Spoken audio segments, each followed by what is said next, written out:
തിരുവനന്തപുരത്തെ BJP councillor R സുഗതന്റെ സത്യപ്രതിജ്ഞയ്ക്ക് ജയിലിൽ സൗകര്യമൊരുക്കണമെന്ന ഹൈക്കോടതി. ജയിലിൽ സത്യപ്രതിജ്ഞ ചെയ്യുന്നതിന് നിയമത്തിൽ വിലക്കില്ല എന്നും ഹൈക്കോടതിയുടെ നിരീക്ഷണം. ആർ സുഗതനെ ജയിലിന് പുറത്തേക്ക് വിടുന്നതിൽ സർക്കാർ കടുത്ത എതിർപ്പുയർത്തിയ സാഹചര്യത്തിലാണ് കോടതിയുടെ നിലപാട്. കോർപ്പറേഷനിലെത്തി സത്യപ്രതിജ്ഞ ചെയ്യാൻ അനുവദിക്കണമെന്ന ആർ സുഗതന്റെ ഹർജിയിൽ ഹൈക്കോടതി 2 മണിക്ക് വിധി പറയും.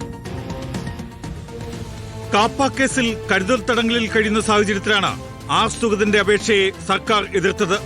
ആർ സുഗതൻ കരുതൽ തടങ്കലിലാണെന്നും ഭരണഘടന പ്രകാരം കരുതൽ തടങ്കലിലുള്ളവരെ പുറത്തുവിടാനാവില്ലെന്നും ഡയറക്ടർ ജനറൽ ഓഫ് പ്രോസിക്യൂഷൻസ് നിലപാടെടുത്തു.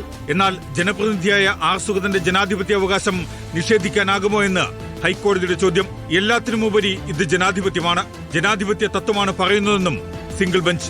സുഗതന് സത്യപ്രതിജ്ഞ ചെയ്യാനായില്ലെങ്കിൽ തിരുവനന്തപുരം കോർപ്പറേഷനിൽ ബി.ജെ.പിക്ക് ഭരണം നഷ്ടപ്പെടുമോ എന്നും ഹൈക്കോടതിയുടെ ചോദ്യം. തുടർന്നാണ് ആർ സുഗതന്റെ സത്യപ്രതിജ്ഞയ്ക്ക് ജയിലിൽ സൗകര്യമൊരുക്കണമെന്ന് ഹൈക്കോടതി വ്യക്തമാക്കിയത്. ജയിലിൽ സത്യപ്രതിജ്ഞ ചെയ്യുന്നതിന് നിയമത്തിൽ വിലക്കില്ല.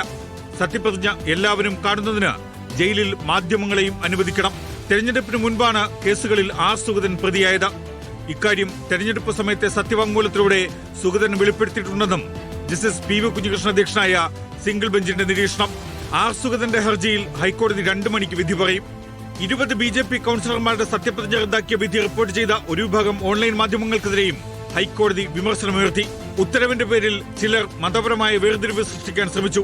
ഇത് അപകടകരമായ പ്രവണതയാണ് എന്നുമാണ് ഹൈക്കോടതിയുടെ വിമർശനം. Legal desk reporter.